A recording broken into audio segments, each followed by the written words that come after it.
This is All In. I'm Miriam Sobe. Today we're learning about what life is like for refugees coming to the U.S., and we'll hear from folks who've experienced the life transition firsthand. We'll hear from a Burmese refugee about her experience in Indiana and what's being done to help those fleeing their home countries. But first, to learn more about efforts to guide organizations working with refugees directly, we're joined by Rupal Thanawala, the president of the Asian American Alliance. It's good to have you with us again, Rupal.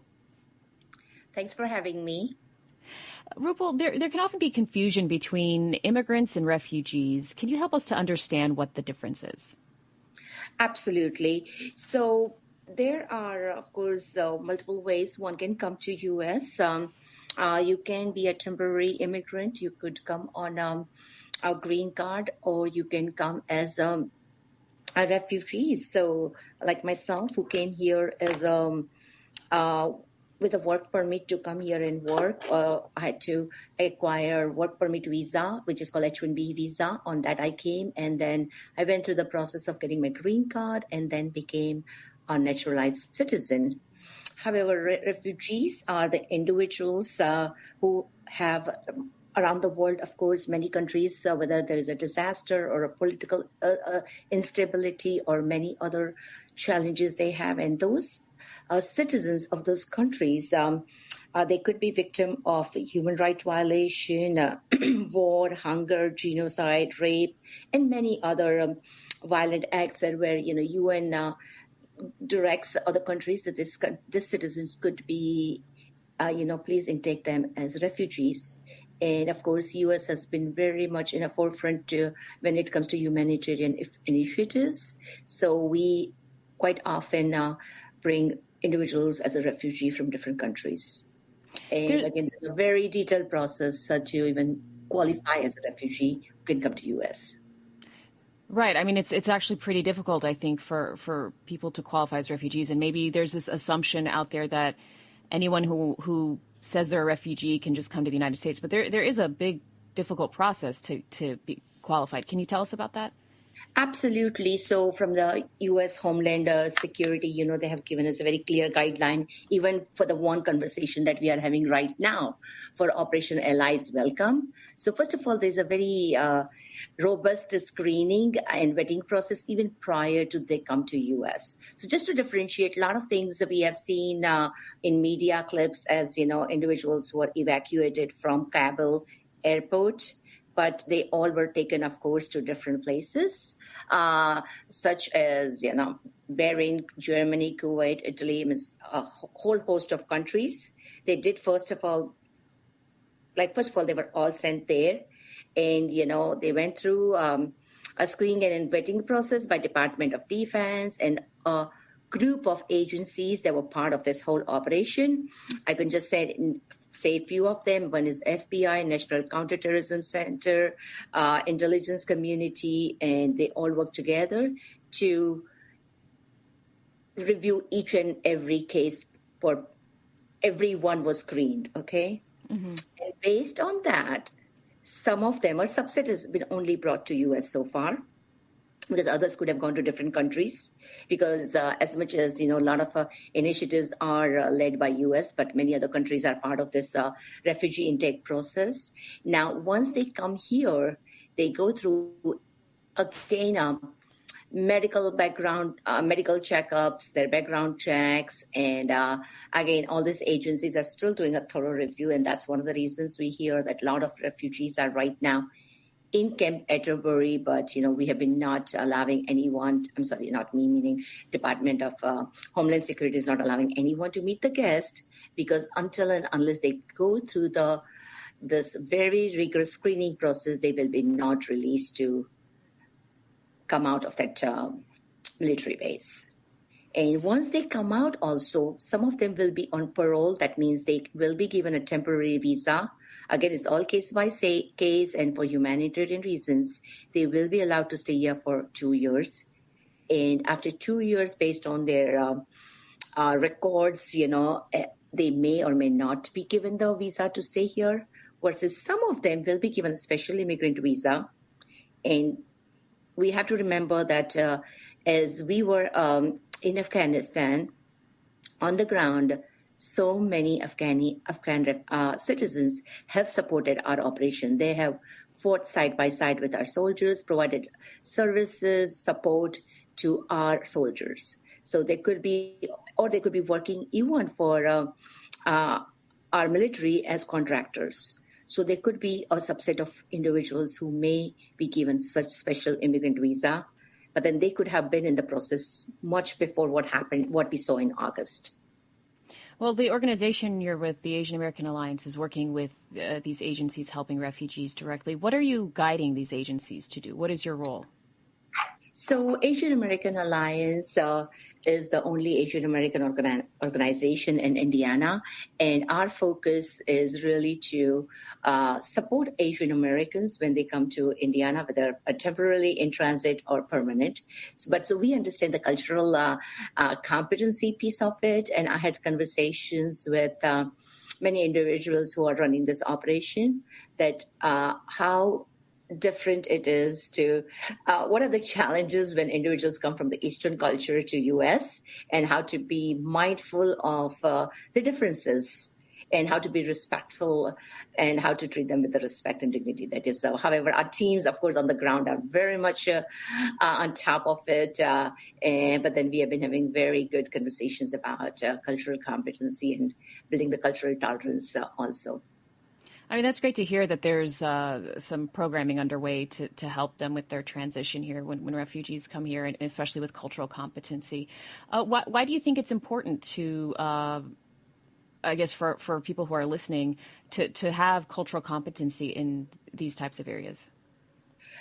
Because whether it is religious, political, or cultural differences that we have from different country, and it can be vastly different. I will just give you a few examples. That for in some of the Eastern countries, women wear a headscarf, and even men wear a hat all the time.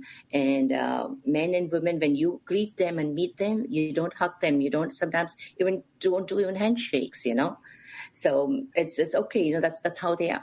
That's how the cultures are different. Then the political difference and the kind of political environment people come from. Like I remember when I came to this country, I could not imagine that I can call my boss or my professor in the college with the first name. I always used to address them sir and madam. Because that's the culture we have.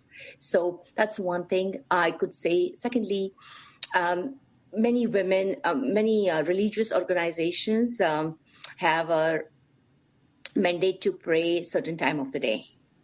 So individuals from certain religious groups may want to take a break during the work hours also.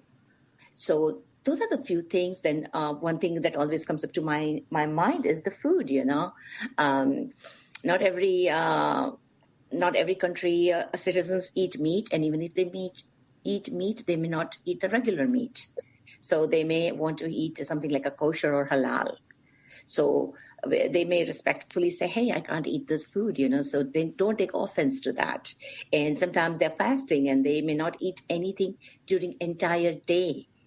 So these are the few cultural competency things that I can just highlight here. Absolutely. Well, if you're listening live and have a question or comment, you can find us on Facebook or Twitter at All in Indiana. You can also leave us a voicemail, including your first name and where you're calling from at 866-476-3881. That's 866-476-3881. We're speaking with Rupal Thanawala, the president of the Asian American Alliance, about what's being done for Afghan refugees and refugees in general coming to Indiana. Rupal, what are some things you want people to understand when it comes to refugees coming to Indiana? Is there anything that we can do to help? Yeah, so number one that comes to my mind is this children. Of course, in the next segment, you will hear from Team Rubicon members the amount of help, is pouring in, but there's still a lot of need of the supplies that they need to make sure that our guests are comfortable in Camp Atterbury. But our heart goes out to those children and the mental health and emotional trauma that is really important in the situation that they are. First of all, they all could have been part of a very turbulent time in past few months, days, probably years. That means many of them are not even able to go to school, or probably they may not be able to go to school for few some time. So what we are doing is on our website on www.aaalliance.org, we are collecting donations, and once probably in just a couple of weeks, we will be donating educational games, activities, arts and craft supplies, and many other activities that we can donate to those young kids who have been in a situation, first of all, new country, new environment, but how to keep them busy and provide them the resources such that when the time comes and they go back to school, they are not missing out on anything. I was talking to another agent yesterday, and they were saying that their parents who are actually at Camp Atterbury have to go through lots of processes and attend some of the meetings to submit some documents and everything. And these kids are just not having much activities to do. So providing them that support, although we cannot go in person on Camp Atterbury, but we would love to work with Team Rubicon and other agencies to send the things that they need, and then they can distribute in turn to those guests, the young guests, I would say. That's great that you're having all these initiatives, and do you think that there's a way to have these folks who are at the camp able to transition from camp life to regular Indiana life? They should be. So as earlier I was mentioning, they're all going through a very robust assessment. And the process, at least earlier I heard, it could be anywhere from 2 weeks to 9 weeks. And once they go through that entire process, then the next phase that comes is called resettlement. And not everybody will be in Indiana. They may go to different states, but some of them may call Indiana their home, because, our Hoosier hospitality is world renowned, and everybody loves what I've heard from so far is that, Indiana has been very, very kind to them. So many of them may decide to stay here. So that will be a resettlement process. And that means in that phase, we will have to help them with how to learn U.S. way of living. That means anywhere from starting to how to operate your dishwasher to laundry machine or stove, and driving, and a whole lot of services that they would need to learn. Well, thank you so much for all of that information and for joining us. Rupal Thanawala is the president of the Asian American Alliance. After a quick break, we'll hear the personal story of a refugee from Myanmar, also known as Burma. If you have any questions or comments for the show, you can let us know at 866-476-3881.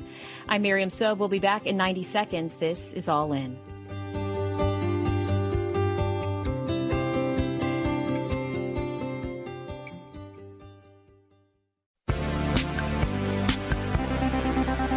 This is All In. I'm Miriam Sobe. We're talking today about the refugee experience in Indiana, the support refugees need, and the assistance they're getting right now for those who are just coming to the state. We're joined now by Dolly Tao, employment specialist for the Chin community of Indiana. Dolly, thank you so much for joining us. Yeah, not a problem. Thank you for having me. Well, Dolly, I want to ask you, how have news events like what's happening in Afghanistan impacted your own journey to the U.S.? Do you find that news very disturbing? I'm just assuming it's got to be stressful. Yes, it is very stressful, and then right now it is very familiar to what is happening in Burma, too. And looking at the recent news is very sad. So you're with the Chin community. Can you explain what the Chin community is for our listeners and people who don't know? The Chin community is for everyone, but mostly right now it is mostly used by the Chin and Burmese people with the help that they need, such as reading letters, phone calls for their bills, and phone calls to USCIS for their permanent resident card or their citizen certificate. So it's basically just everything that you can think of, because since most of our people does not speak English. Yeah, so you're providing services for folks, it sounds like. And is that some of what you do? Yes, that is. Even though I am employment specialist, I still help them with reading letters and making phone calls for them. Well, if you don't mind, I don't want to get too personal if you're uncomfortable, but what was your experience like coming to the U.S.? My experience with coming to the U.S. is very nice. when I got here, I thought that I would see a lot of tall buildings because when I was living in Malaysia, there was like a lot of tall buildings and a lot of I would say street market, but not here. I didn't see any of those, but it's very nice. Yeah, I think the closest we have is like a farmer's market once in a while, right? Yes, the one that we had, the one that Malaysia has is like a whole street market. So it was like it is it's a lot of fun too. Right, right. And so you moved to Malaysia before you came to the U.S. What was that like to go there and then to come here? It seems like it's got to be a lot of moving around.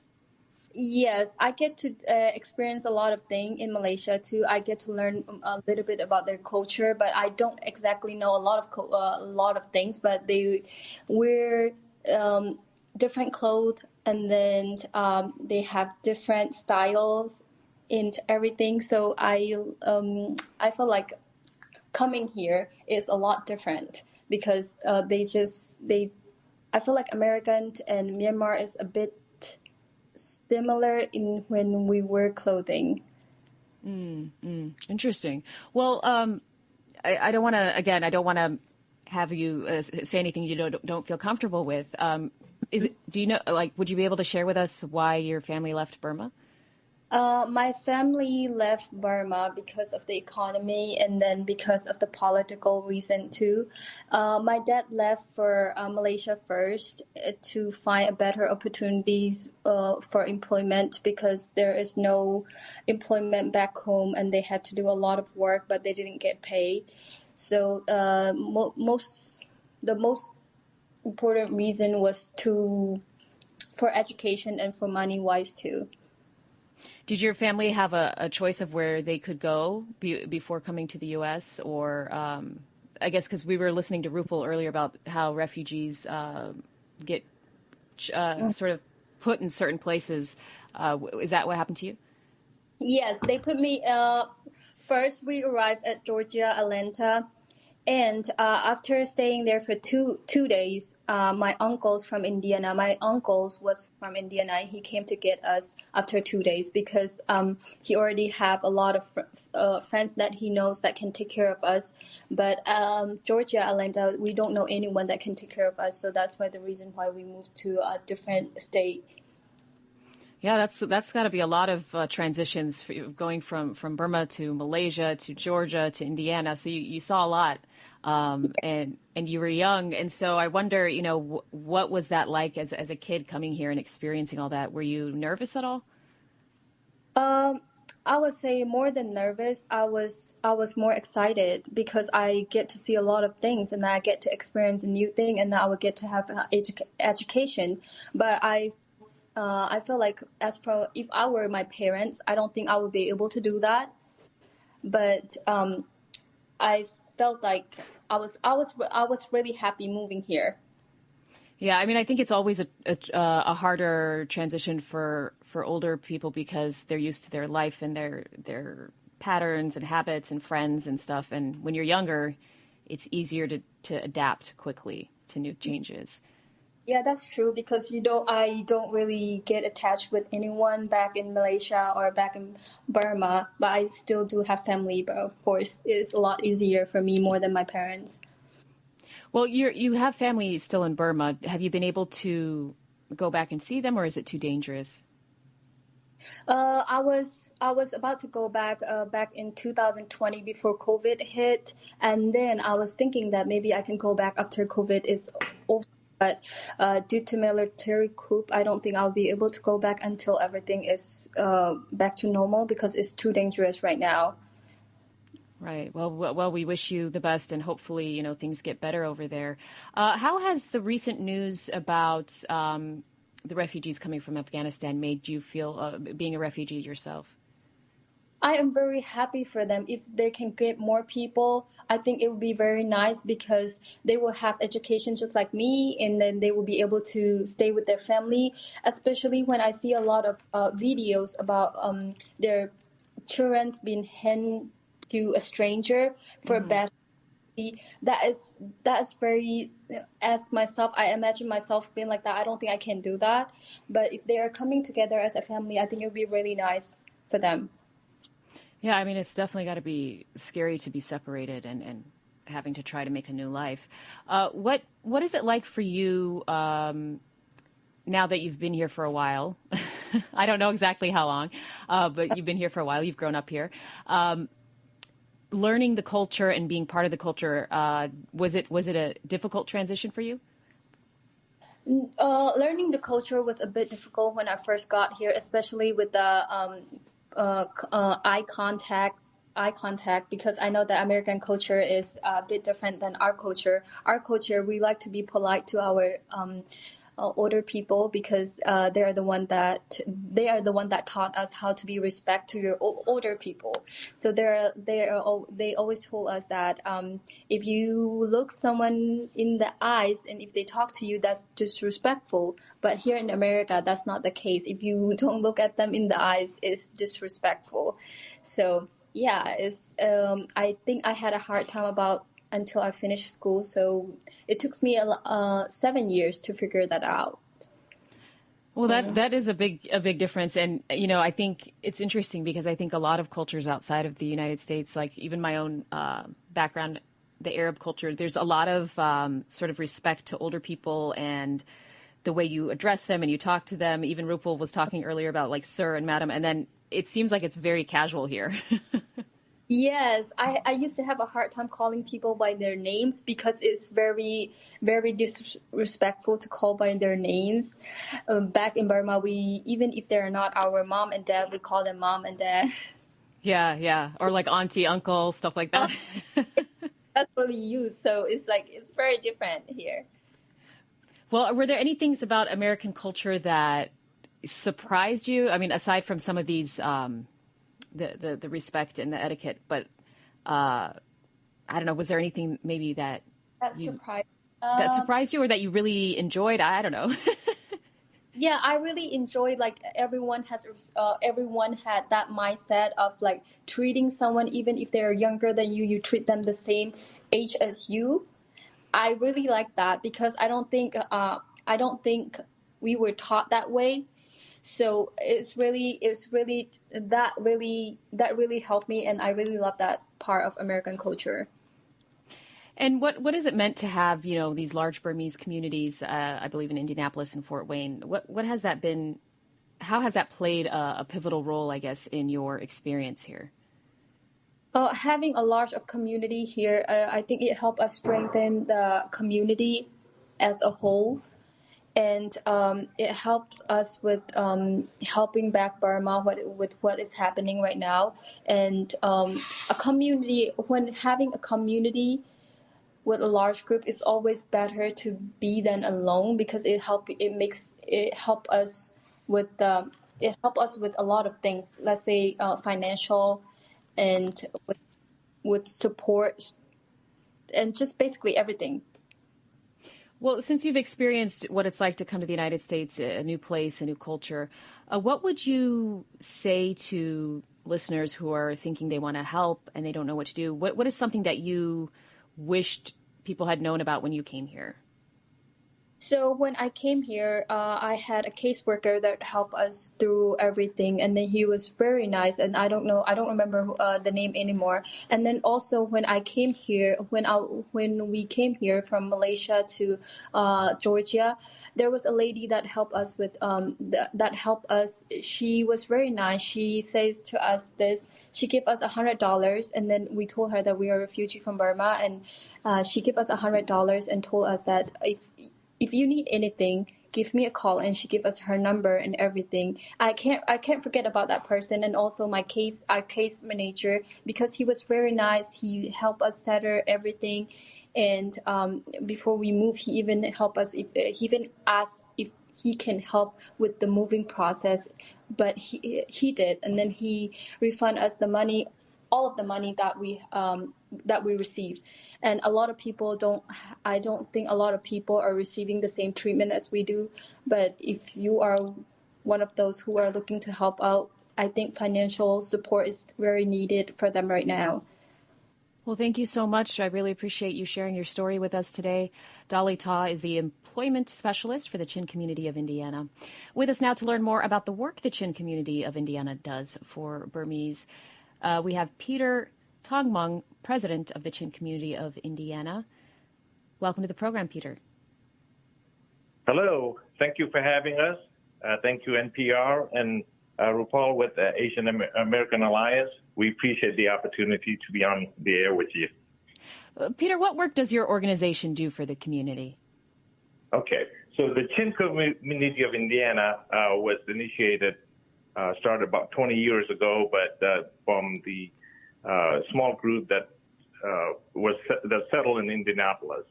And so since then, the focus of the community organization has been to support the people that came from Burma with their human needs. So mostly social needs, employment needs, and even today, that's basically what we do is when people have any issues with the culture, language, employment, they come to our office. We have an office called Chin Center of Indianapolis, and that's where we provide all the help to all these people. You mentioned social needs, and I think that's something that we often overlook. We think of other things, I guess, in the immediate needs of refugees. How important is the social aspect? Absolutely important. I think the two most important help that a refugee needs is one, employment. Employment is totally essential for that. And secondly, healthcare and social. So those are way up there. The social needs can range from, you got some counseling needs to integration into the new culture, understanding of what's going on around them. So it's very important. So I think that's still, population daily. Those are the kind of help that we're providing to them. And how do you set up these services for refugees through your organization? How do people find out about what you offer? Okay, so number one, within our community, there's roughly 25,000 Chin Burmese population living in Indianapolis area. So we're fairly tight-knit community, so everybody knows our existence. Number two, we have office hours from 9 to 5, working with a staff of 5, providing, welcoming, number one, and providing the services that people need. Sometimes there are services that we can't do ourselves, so we act as a referral to outside services that may be available. And do you collaborate with other organizations around the state or in the city? Absolutely. We've got other organizations, whether it's healthcare or social needs school. That's a big one, local school system, to meet the needs of our people. And when you see what's happening now with Afghan refugees coming into Indiana, is the Chin community coming together to help them transition to life in Indiana? So, for one, when we see cases like in Afghanistan, number one, we're very sympathetic. We think it's so terrible that what they have to go through. A lot of our people went through similar situation where the military government of Burma basically, right now they took the power over, but over years of discrimination, child labor, and so on and so forth, and fighting. So we went through similar experiences as them. So we have a lot of sympathy for them. I think it's wonderful that some of them have opportunity to come to America or other countries as refugees. And I think this is a case where we believe that people should be given opportunities. And when they come to the U.S., through a legal mean, which may mean refugee status. You have to be a refugee status to be able to come to the U.S. And you work here and you contribute. I think that's what we like to see, and that's what we promote. We would love to be able to help people from Afghanistan through our Chin Community Center. We have a lot of networks and things that we do, and we would be happy to support them. Well, we have about a minute left. I'll ask you what I asked Dolly. What do you think our listeners can do to help out, whether it's your organization or other organizations? So, number one, welcoming them is very important. I think this country is, started by immigrants, and we have to remember whoever come here legally should be welcomed and provide them opportunities. Number two, most of these refugees will produce. As you can see with our own community, we're producing, we provide a great labor force. Afghanistan's I'm sure, will provide a similar type of contribution to the U.S. So let's welcome them, let's provide what they need, and then make this country a great country with all these people working hard to contribute to the country. Well, thank you so much. Peter Tong Mung is the president of the Chin community of Indiana. Thank you for joining us. After a quick break, we'll learn about an agency working on the ground to collect donations for Afghan refugees in the state. If you have any questions or comments for our guests today, you can find us on Facebook or Twitter at All in Indiana. You can also leave us a voicemail at 866-476-3881. That's 866-476-3881. I'm Miriam Sobe. We'll be back in 90 seconds. This is All In.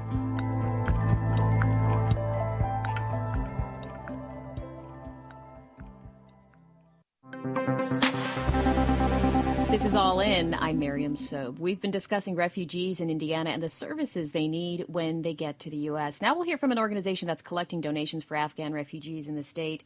With us now is Mike Martell, Operations Associate for Indiana at Team Rubicon, a nonprofit disaster relief organization. Welcome, Mike. Thank you, Miriam. I appreciate the opportunity. What work is Team Rubicon currently doing in Indiana?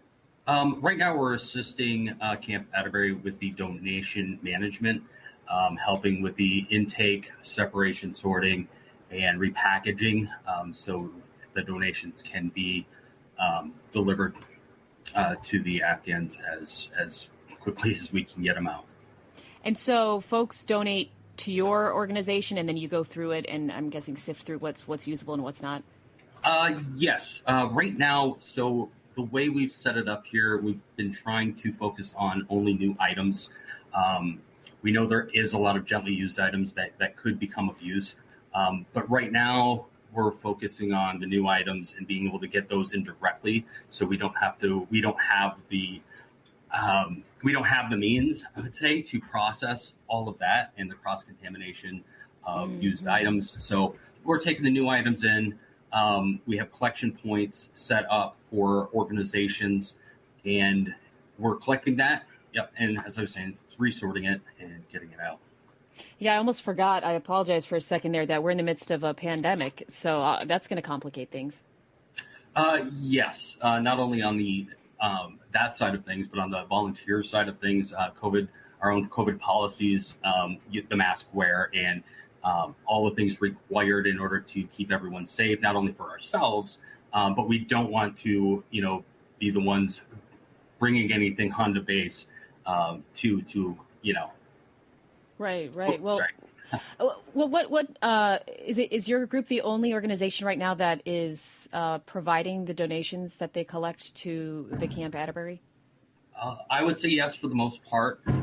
Red Cross has been getting donations and supplying with immediate needs. We've been the main, I would guess, donation point, and we've been doing this at 6-7 other bases across the country as an organization, and we are fielding. Ultimately, the need was there, with as many organizations that would normally, I would guess, handle this being pretty taxed over the last year and a half with COVID, with hurricanes, with everything else. The need was there, and we just tried to find a way to stand up and say, okay, there's help, it's needed, there's an unmet need, let's jump in and make it happen. So we're working directly with the federal government, Department of Defense, and kind of taking their lead as to, okay, how do you want it done? We're here to help. Anything we can do to support the donation process and try to help deliver the goods and services as equally as possible to the community there. And how does the disaster relief efforts that you've done prepared you for something like this? It's hard to say because it's really nothing can prepare you for something like this. Most of the disasters we normally deal in is more on the hurricane, tornado, flooding. It's a different level. It's a different task we have, and this is just a completely different type of engagement. So with the preparing side, one of the things that the organization does is preparing the management and the manpower management, and using systems that the government's familiar with as far as tracking the incident command system. A lot of those things that we use during disasters, we directly use them for this as well. So just those type of things, like I would say the paperwork side of it, a lot of that is similar. But as far as, emotionally or physically, it's different. And yeah, so it's tough to say how it's prepared, really, any of us. And just even on that, like the outpouring of support locally, we've put our name out there. Hey, if you can volunteer, sign up through us. We have a vetting system. People can get vetted and join and help with the program. The outpouring locally, we've had just such a large number of Hoosiers signing up and going, I want to help. It's been fantastic. And so that's another aspect of it, of having new members come in and just going, okay, this is who we are. This is kind of what we do, but the mentality and the culture is the same, whether it's a tornado, whether it's humanitarian crisis.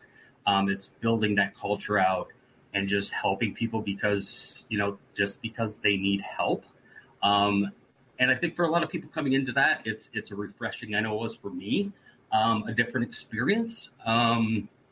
You go through life just doing one thing. Opportunities like this don't always come up in people's lives, the opportunity to help. So when it does, getting this many people throwing their hand up and just stepping in and going, okay, let's see what happens. It's been really, I'd say, really amazing. So yeah, it's a great thing to see. It's got to be rewarding too, just to be able to give back. It's and sometimes we've had these conversations sitting around a campfire having a beer. It's sometimes you feel guilty because sometimes you feel like you're doing it for you, and that's sort of the part of the process. So yeah, sorry, it gets me every time. I apologize.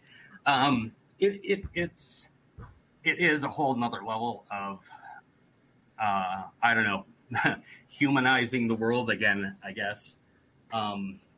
Yeah, just being able to be a part of that is refreshing. Truly can be life changing. I know it was for me. So, yeah. I always said if you haven't tried helping somebody in a while, why don't you go give it a shot, see how it fits. Yeah, go from there. Well, I appreciate you sharing that with us, and no need to apologize. I think it's something that we overlook is just being part of your community, your society, helping, giving back. And as you mentioned, I don't think it's selfish that you feel good about doing it. I think if more of us did that, maybe we'd have a happier world. And that's kind of why I keep pushing that. It's there's a lot of things we fight about, like politically, that end result is either you want to help or you don't. And that's it. If people are going to blame it on something else, then that's their thing. They just don't want to help. Like one thing I've been saying, you'll hear people saying, well, help Americans first. And I would say, well, then please do. Find someone to help. If you're not comfortable helping with our organization, another organization, for whatever cause, find one that actually needs help and you can support, and get out and help. And it does. It changes views, changes lifestyles, changes perception. And I know, especially with this, we are a large 70% veteran-based organization. And that interaction, the ability for our veterans to be able to get back into the communities that they've, some of them been in for the most part of 20 years, and being able to help that process is truly just amazing. And the outpouring of support, both internally, externally, throughout the state, throughout the country, I think has just shown a level of decency and understanding that I think we definitely don't see enough of. And just a small, like my first few days coming up here in Indiana, just to help start it up. To be honest, I didn't have, I would say, great expectations just off of one or two people and conversations I heard. And my mind was changed like completely overnight. Just because realizing that, okay, this isn't how really anybody is. There's a few people that have disagreements and misunderstandings, but the outpouring of Hoosiers, Indiana, it just by itself is, I'd say, almost overwhelming. And it's good to see from the governor down. Every branch of the government we've run into has been extremely supportive of the process, and to make that process as I would say as gentle a process as it could be, being able to provide guests the services they deserve, the services we would hope to get if we were put in that situation. It's just amazing. We've had just donations coming in, corporations, personal donations, just people. How can I help? Let me find a way. And and that's really kind of what we do. If you want to help, we'll do our best to find you a way. And again, whether it's with us or not, there might be services you can provide that we just don't. But we probably know somebody. We probably have a direction we could give you, and put you, get you in touch with the people that might be able to help you provide those services in one way or another. I like the point that you made, that if we were put in that situation, what would we want? It's a great way to look at things, to try to put yourself in the other person's shoes, so to speak. And when it comes to the donations that you're receiving, what are the things that you need? I know you mentioned earlier new items. So yes. Can people go out and purchase things and drop it off? And if so, what are you looking for? Absolutely, and everything. We should have... the state is working with us to build out donation drop-off points. One of the big issues we've had locally is what we don't want is those used items right now. It's just not something we can handle. So we've kind of been, I would say, tracking sort of our donation drop-off points and working directly with organizations who reach out to us that are like, hey, the Methodist churches have been phenomenal. They're like, hey, we can set up all these collection points for you. We can help out. So I'd say find a Methodist church. There's probably going to be a donation box there. And it's organizations like that'll contact us directly, and they'll sort of, I guess, funnel in those donations and sort them. And if we have a list on our website of what we are taking in. We have an Amazon wish list set up. People can just click on, hey, you got $10. Go on, buy a pair of socks. It can be that easy. Or you could just buy all 200 pairs we're looking for. There's a range of opportunity there. And again, if we can find a way for the community to support, that's what we're trying to do. With the drop-off points, those are going to be coming out more. And again, new items are great. If you have gently used, there still is organizations that will accept that. Goodwill being one of them. At times like this, those items will be used, whether it's directly or indirectly. If you have them to give, please do. And it helps the overall cause, whether it's with the immediate needs right now or with the resettlement needs later. There are a lot of those items, again, that can be accepted and used and will be used. Some of them, it's just not right now. We're at the stages here of immediate needs. We need to make sure everybody has a pair of shoes. We need to make sure everybody has a pair of pants or two so they can wash a pair without, being able to keep your dignity in situations like this can be very difficult. So providing those items and being able to do that as a basic human need right away, that's what we're trying to provide. That's why we're trying to help provide. And again, with what would you like if you were getting donations, if somebody had to clothe you, if there was the opportunity to get something new and fresh and clean, they say it's like, for America, let's show them what America is. Let's provide that. Let's, put them in a place, give them a better opportunity that a lot of us didn't have. Right. And, I can tell you're really passionate about this, and I really appreciate you sharing all of this with us. We have just a few moments left, but I was wondering, what is it that keeps you going in this kind of work, or is there some pivotal moment that just inspired you to do this kind of stuff? Opportunities like this, prior to getting really involved with this, like I'd say emotions in general were pretty vacant. Not a lack of empathy or a lack of caring. It's just, if it didn't affect me, I wasn't affected. And for myself, that's why it's like, I get a lot more emotional now, just with opportunities like this, because I'm so passionate about the cause, about our cause, about getting the word out there that the easiest word out there, just help. And that's what keeps me going. Opportunities like this to hopefully inspire someone to get off a couch, or even if you're on a couch, pick up the phone. There's ways to help. Find a way. We love to be able to provide that way. But again, it's more important. Like for us, we wear gray shirts. We refer to every one of us as a gray shirt in Team Rubicon. And I say you don't always have to be in a gray shirt to be a gray shirt. It's the culture, it's the principles, it's the willingness to help, to provide people with an experience they weren't expecting, to give them an opportunity to succeed, to work with people on their worst day. And at the end of a day, I've seen people that the worst day, at the beginning of a day, they've lost everything. By the end of the day, they're smiling, laughing, and a sense of normalcy. And providing that is truly amazing. And the more you can do it within your own communities, that's really what it's all about. So that's what that's what drives me, and I know that's what drives a lot of people in Team Rubicon. It's just, that's the goal of just being able to provide that service, teach people. Again, sometimes you gotta learn.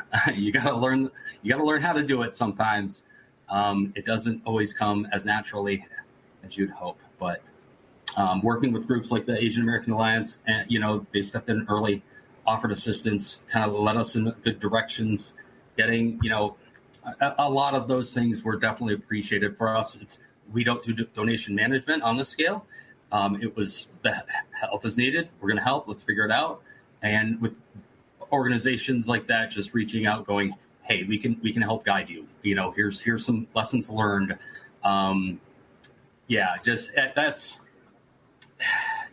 It's a driving force. Just seeing people come together for once and putting religion aside, putting politics aside, and just going out and doing it because it needs to get done. Well, thank you so much. I really appreciate you sharing your work and your story with us. Mike Martell is the Operations Associate for Indiana at Team Rubicon. Our producers are Drew Dodlin and Micah Yason. Scott Cameron is our managing editor. Adam Gross is our engineer and composed our theme song. If you'd like a podcast of this show or any past show, you can find it anywhere you get your podcasts. Find us on Twitter and Facebook at All in Indiana. You can also leave us a voicemail at 866-476-3881. I'm Miriam Sobe. Thanks for listening. This is All In.